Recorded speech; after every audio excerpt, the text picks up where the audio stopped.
folks, and welcome back to Contract Law. This video is on uncertainty and incompleteness. So let's jump into our Prezi. Okay, so here we are, and let's first have a little think, as we usually do, about where this topic sits in the grand scheme of things. So we seem, if you've watched the previous videos, to have reached an agreement. We've had a look at all of the factors that need to be in place, all the ducks that need to be in a row before we can say we have a concluded bargain. So we had a look at intention to create legal relations and capacity. These are the two, what I call the groundwork elements that a contract will sit in. And then we had a look at the holy trilogy, didn't we? So offer, acceptance, consideration. Now, you seem to have all of that. Okay, good stuff. But then on second looks, it might seem that some of the terms and conditions are in fact not as certain or not as complete as you thought they were. Now, this topic kind of sits nicely in amongst where we've come from, the elements and the groundwork required to get a bargain on foot, and where we're going to. Okay, I'll explain that a little bit more. Let's have a look at the big bird's eye view, the bird's eye problem. The fun for us lawyers doesn't stop just because it seems as though an agreement has been reached, because there may be things that are wrong with it. And in actual fact, an agreement at first blush is not an agreement at all. So certainty and completeness and problems of certainty and completeness can intertwine with some of the things that we've already looked at so far. So intention to create legal relations. In terms of I2CLR, we had a look at the Carlyle case, and the argument, it failed there, but the argument in Carlyle's case was this whole reference in the advertisement to, you know, this £100 offer. It's too vague. It's too uncertain. It really doesn't show any intention on our part, so the smoke ball company said, to actually be bound into some kind of contractual relationship. So certainty and completeness may overlap with intention that way. It may also overlap with the notion of acceptance, because if a term is going to be too vague, a party really can't accept it because they're not going to know what they're obliged to perform. So also we have the issue of incompleteness. So uncertainty is one issue, vagueness, ambiguity, meaninglessness, all of those tend to get lumped in the same camp as uncertainty. Incompleteness is where stuff is missing. Okay, some of the main things that should be in the contract are missing, and where they are main things that are missing, then generally speaking the whole contract's going to fall over. Now, as I said, this kind of segues us nicely from talking about the rudimentary considerations about whether a contract is formed or not, and then where we'll be going in future topics, because our future topics will look at things like, you know, the contents of contracts, what's in, what's out, what it's all about. We'll find out how you work out what the express terms are, whether a court's going to apply some terms. We'll be looking at things like the parole evidence rule.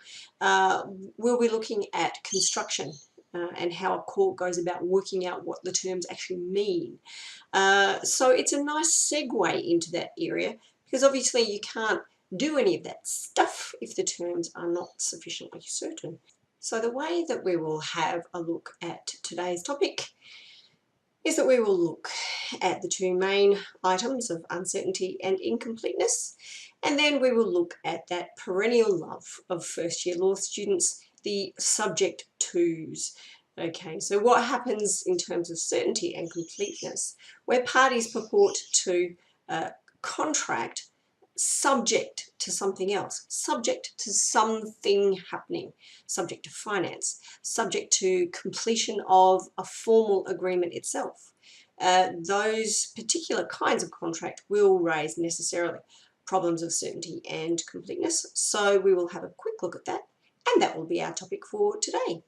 So let us now head into uncertainty. I just realised what I said then. Heading into uncertainty. What a great way to start off a video. Okay, so where you have issues of uncertainty, one party is obviously trying to enforce the clause, enforce the agreement. The other party is not so keen on that whole idea. They're going to be at odds. So who has the onus of proving the validity of the clause? Obviously, it's the person that's trying to rely on it. How does the court view this whole exercise? It obviously takes an objective view when assessing issues of enforceability and certainty or otherwise. There are two consequences of potential uncertainty. The uncertainty make a clause void, or it may make the whole darn contract void. So let's have a look at both of those issues. Okay, so what's the deal when a court is faced with a problematic clause where there's issues of uncertainty? Obviously, its choice is, do we strike this clause down or do we not strike it down? If a clause is too uncertain, it will be obviously void for uncertainty. Doesn't really want to do that terribly often, and I'll tell you more about the court's attitude in just a minute when we talk about saving problematic clauses. But what I want you to note in this area is that it's a very contentious area, and you will see some rather strongly voiced dissenting judgments here, because there's so much subjectivity really involved in the interpretation of a clause, isn't there? What I might think a clause means might be something completely different to what you think it means. And so you have the court in Stocks and Holdings just calling a spade and saying, you know, the interpretation here raises one of the most contentious aspects of the law of contracts. So yes, folks, just when you feel like you've conquered the uncertainties of the whole of the doctrine of offer and acceptance and consideration, then you hit the whole issue of interpreting clauses and certainty of terms, and yeah, you're kind of out of the frying pan into the fire, folks, I'm afraid. There are 4 different cases which kind of are covered by most texts and flesh out circumstances where a court, you know, has faced this issue of striking down clauses and has come down one way or another. Let's look at Whitlock. In Whitlock and Brew, we had, and a lot of these cases are actually contracts for the sale of land or something to do with property. K in my silly shorthand just means contracts. In this case, we had sale of land on which a petrol station stood, and one of the major components of this deal was the fact that Shell would be granted a lease by the incoming purchaser so it could keep running its service station. Now, the purchaser was meant to grant a lease upon terms that the said land leased shall be used by Shell upon such reasonable terms as commonly govern such a lease. Reasonable terms as commonly govern such a lease. There is no such thing. There is no common set of lease terms. Every lease will be different to every other lease. And because of that uncertainty, then the clause itself was uncertain and therefore void. And because it was the linchpin of the deal, the whole deal fell over. Okay, the whole contract was void for uncertainty. So pretty dire circumstance there, but you know, the parties really should have gone to a little bit more trouble in defining what it was that they wanted Shell to get in the lease from the purchaser. Hole and bust. Another 1960s case, big time for interpretation of contracts and certainty of terms in contract law. Again, another sale of land. Here we had an option. Okay, the option here, really the price clause was obviously very important to the parties, and they'd laboured over drafting this clause for some time, I would imagine, because it threw in everything and the kitchen sink. Okay, the parties stated a certain sum plus the value of all additions and improvements since the date of purchase by the purchaser, okay, minus the value of all deficiencies of chattel property. What does that even mean, a deficiency in the chattel property? Deficiencies of chattel property. Things that are wrong? Do you go into the property and you look at all of the chattels that are on the property and you try and nitpick and say, well, that's a deficiency, that's a deficiency? Well, I don't know, the court certainly didn't know. Plus you had to add on a reasonable sum to cover depreciation of all buildings, okay, and all other property on the land. Court just said, hey, we're not going to even try that one. Obviously too uncertain. The clause was struck down. Again, much like the previous case, the whole option was void. What happened in the Scammell case? Oh, something similar to Whitlock, I guess. There was sale and purchase of a van. Some of the purchase price was paid. The rest was to be paid on hire purchase terms over 2 years. Like I said, a bit like Whitlock. Obviously, there is no such thing as standard hire purchase terms. So the clause was too vague. It was too uncertain, and obviously no valid contract, because if a price clause falls over an essential term, then the whole rest of the contract is going to fall over. Their agreement never got beyond negotiations, and the court said they should have gone on to settle what the hire purchase terms were going to be. If they did that, they would have had a much better shot at enforcing that clause. What about Fitzgerald Masters? I like this case because it does talk about meaninglessness. No, not the meaninglessness of life, no existential angst,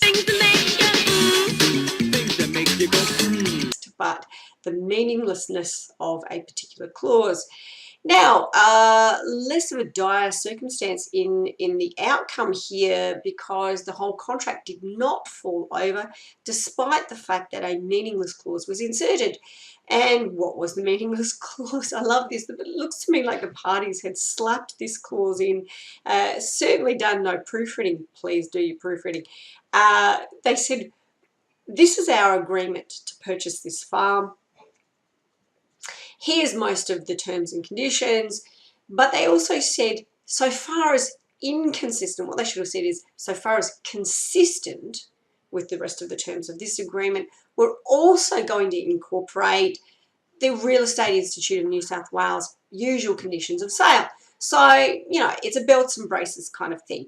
So if you're worried if your pants are going to fall down, you put on a belt, and then you also put on some braces, because if the belt falls off, you always got the braces to rely on.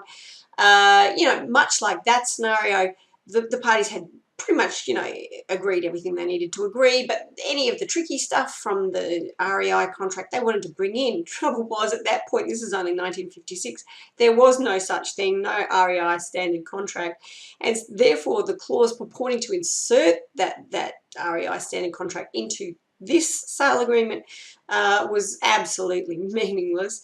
And so when the contract came up for consideration by the court, you know, one party obviously wanted to back out, the other one wanted to enforce. Mr. Masters wanted to enforce, and the court said, yes, it's actually valid. Why is that? Because the parties had gone most of the way, all of the way, to concluding a bargain. It was just that there was this belts and braces kind of clause that said, you know, oh, well, if there's anything else cool and funky that we need from that other contract, well, we'll have that also. That fell away. So they could certainly sever that particular meaningless clause, and the rest of the contract was able to stand. So that was Fitzgerald and Masters. So they're the main cases that you need to be thinking about in terms of uncertain clauses. Sometimes they will make the whole contract fall over. Sometimes, if they can be severed, the court certainly will do so in a consistent way, with the court not wanting to be held a destroyer of bargains. So that's it for uncertain clauses. I think we'll end the video here, and we'll come back for video 2 and uncertain agreements and the ways that the courts have gone about saving uncertain clauses and agreements. And then we'll also look at incompleteness and the subject tos. Thanks guys, see you soon.